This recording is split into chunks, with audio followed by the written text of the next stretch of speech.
को आज महावीर जयंती के दिन ये प्रतिज्ञा अवश्य करना चाहिए कि हमारे आसपास, हमारे घरों में, हमारे बच्चे बुजुर्ग जो भी इस अध्यात्म से शून्य है, अध्यात्म से दूर हैं, उनको हमें अवश्य इस अध्यात्म में लगाने की कोशिश करना चाहिए।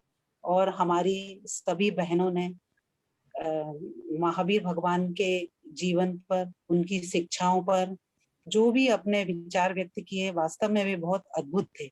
हमको मात्र केवल शब्दों में ही इन विचारों को नहीं बोलना है, व्यक्त नहीं करना है, बल्कि अपने जीवन में इनको ग्रहण भी करना है। जैसे कोई पागल मचल रहा है मन चाहे भोगों को पाकर, कोई पागल मचल रहा है मन चाहे भोगों को पाकर, कोई पागल उछल रहा है भोग त्याग का नृत्य दिखाकर, कोई पागल उछल रहा है भोग त्याग का नृत्य दिखाकर, कहते गुरु दोनों हृदयों में, कहते गुरु दोनों हृदयों में, अहम भाव ही बोल रहा है, अहम भाव ही बोल रहा है। भोग और त्याग दोनों में, कैसा भी हो अहम अहम है, कैसा भी हो अहम अहम है, जीवन में विष घोल रहा है, जीवन में विष घोल रहा है। सभी को बहुत बहुत धन्यवाद। जय जी। बहुत बहुत धन्यवाद सभी वक्ताओं को। बहुत सैद्धांतिक और भगवान सर थोड़ा सा मैं भी बोलना चाहती हूँ। हाँ हाँ बिल्कुल बिल्कुल, थोड़ा सा विशेष। हाँ हाँ प्रीति जी बिल्कुल आमंत्रित हैं, बोलिए। हाँ, वर्धमान महावीर जिन विचरे हमारे ध्यान में, ऐसा ऐसा क्या दिया था भगवान महावीर ने हमें, जो हम 2510 वर्ष बाद भी हम याद करें और उनके गीत गावें। भौतिक रूप से तो उन्होंने हमें कुछ भी नहीं दिया था, उनके पास था भी क्या देने को जो हमें वे देते। वे तो नग्न दिगंबर थे, एक लंगोटे भी तो ना उनके पास थे। उनके पास तो भाई साहब कुछ भी नहीं था। भौतिक रूप से सब कुछ देने वालों को भी हम यहाँ याद रखते हैं। अभी बताया था ना कि माँ बाप हमें अपना सर्वस्व दे देते हैं, हम उनको कितना याद रखते हैं। पर हम महावीर को याद तो करते ही हैं। लाखों लोग उनसे ध्यान में विचरण करने की प्रार्थना तो करते हैं कि ये भगवान मुझे ये मिल जाए, वो मिल जाए।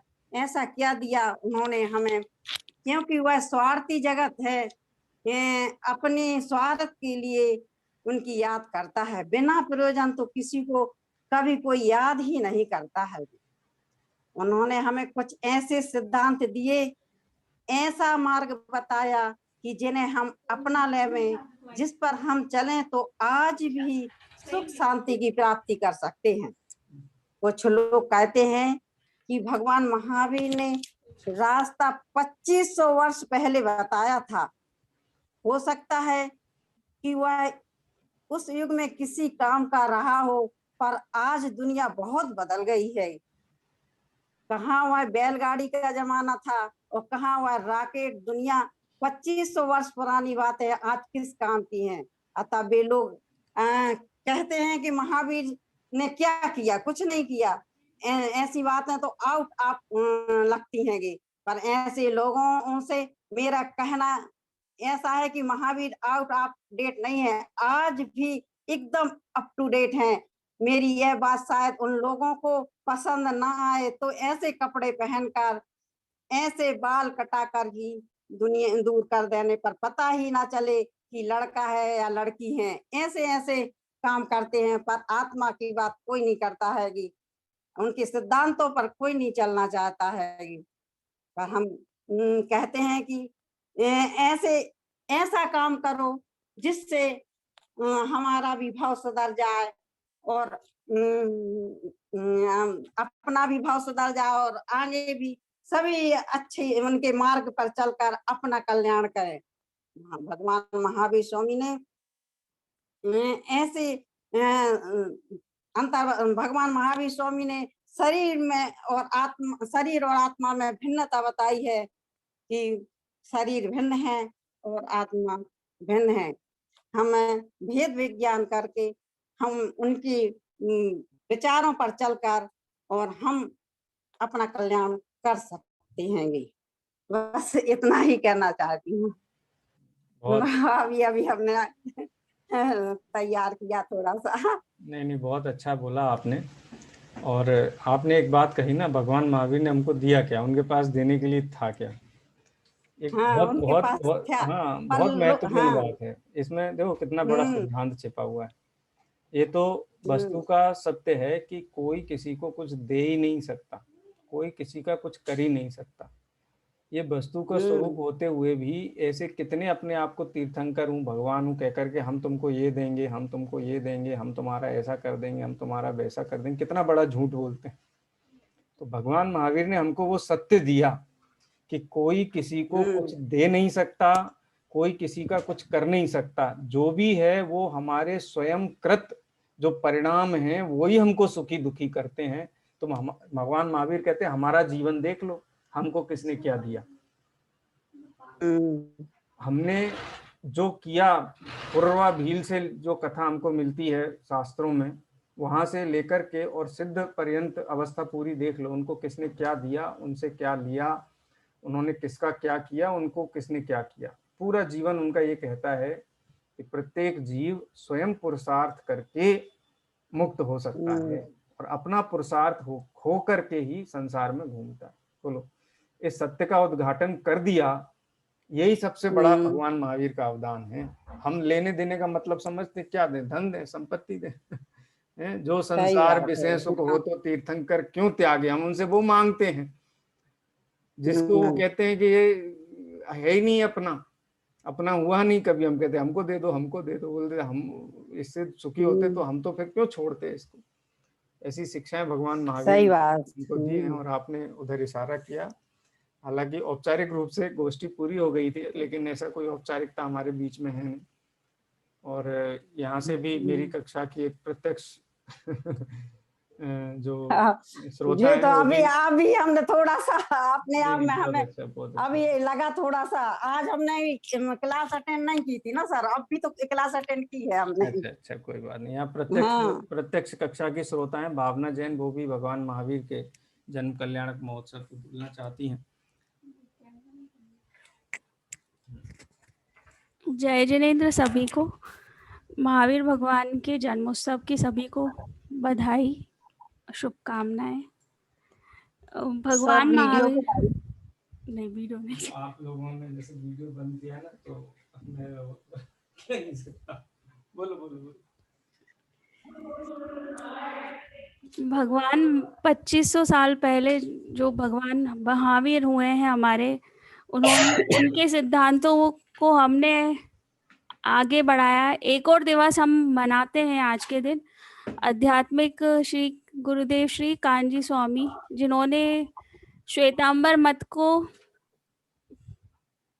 त्याग कर हमारा दिगंबर सनातन धर्म को अपनाया था, मुंह से पट्टी निकाली थी उन्होंने आज के दिन। तो मैं सिर्फ इतना उनको भी आभार दें, हमारे जो गुरुदेव श्री हैं उनको भी, क्योंकि बीच में जो क्रियाकांड का दौर चला था और उनके द्वारा हमको शास्त्रों का पठन पाठन स्वाध्याय जो चालू हुआ, वो सब के लिए हम उनको आभार देते हैं। क्योंकि पहले तो प्रथमा सभाओं में प्रथमा नियोग के ही शास्त्रों का सिर्फ वाचन ही होता था, सिर्फ विद्वान लोगों के बीच में आपस में चर्चा होती थी।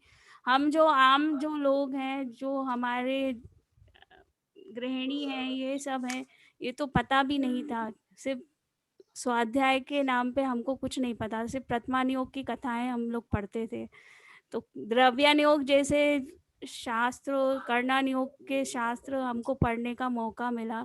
ये सब का आभार हम मानते हैं कि उनके द्वारा हमको ये सब मिला है और हम आगे मोक्ष मार्ग पर आगे ऐसे ही चले। धन्यवाद। बहुत बहुत धन्यवाद भावना जी। वैसे ये बात तो परम सत्य है।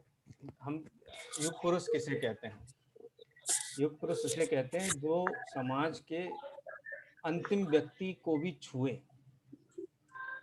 गुरुदेव श्री को युग पुरुष कांजी स्वामी इसलिए कहा जाता है कोई सोच सकता था आज से 100 साल पहले कि समय सार बच्चे पढ़ेंगे?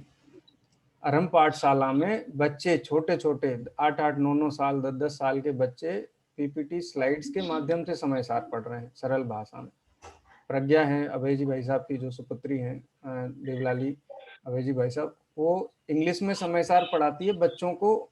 अमेरिका के, कनाडा के और भी दूसरे देशों के, ऑस्ट्रेलिया में बच्चे हैं जो जैन परिवार के बच्चे हैं, वो समय सार पढ़ रहे हैं। परिवार का हर सदस्य समय सार से परिचित हो जाए, ये गुरुदेव श्री के उदय के पहले किसने सोचा था? अरे समाज की सभाओं में ग्रंथ नहीं खुलते थे। ग्रंथ माने जैसे भगवान को अभिषेक करके, पूजा करके, विराजमान करके, बंद करके हम निकल जाते थे मंदिर से, यही शास्त्रों की स्थिति थी।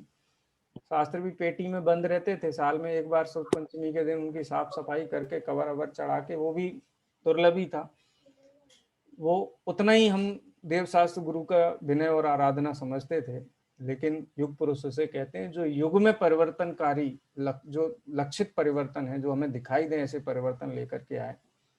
आज गुरुदेव श्री को गए हुए 40 साल लगभग हो गए, 40-41 साल हो गए, और ये क्रांति तो ऐसी बढ़ती जा रही है, आप कल्पना कर सकते हैं 1000-1000 विद्वान शास्त्री महाविद्यालयों में तैयार होंगे। ये तो वो गिनती है जो रजिस्टर्ड है महाविद्यालयों में। आप जैसे कितने ही लोग शास्त्री से कम नहीं है, ये भी शास्त्री आचार्य जैसे ही हैं। आप लोग मूल शास्त्रों की पंक्ति टू पंक्ति, गाथा टू गाथा पढ़ रहे हैं। कोई डिग्री का नाम शास्त्री नहीं है। शास्त्र का अभ्यासी शास्त्री होता है, जो उसके यथार्थ अर्थ को, उसकी भाषा को, व्याकरण को, भाव को समझता है।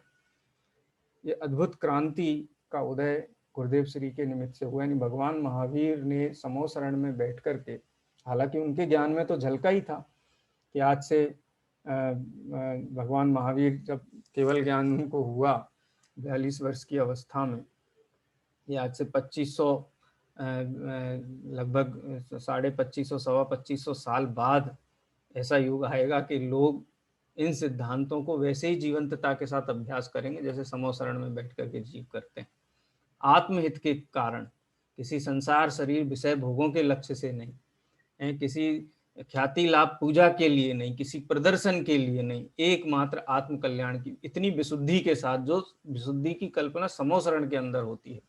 क्योंकि सब जीव वहां तक पीठिका भूमि तक नहीं पहुंचते हैं। द्वादश कोठों में बैठने वाले, प्रकोष्ठों में बैठने वाले हर साधारण जीव नहीं होते। एकमात्र आत्महित की रुचि जिनकी है, जिनको प्रदर्शन, आडंबर, चमत्कार, वृक्ष, फल, शोभा, नृत्य, गान, इनसे बिल्कुल दृष्टि हटा करके एकमात्र आत्म कल्याण की भावना, वो लोग वहां पहुंचते हैं।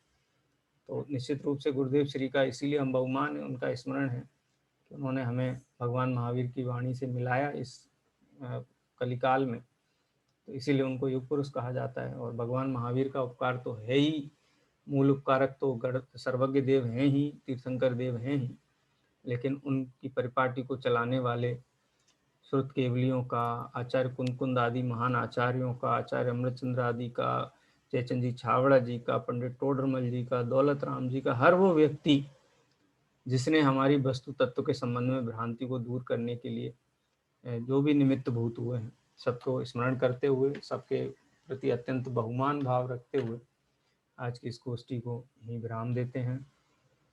हेलो भगवान महावीर की जय हो। जय वाणी स्तुति बोलेंगे। जय हो। जय निधि निज में बताई, यह अनंत उपकार है, इसके लिए सतबार है, वंदना सतबार। जय जिनेन्द्र। जय जिनेन्द्र।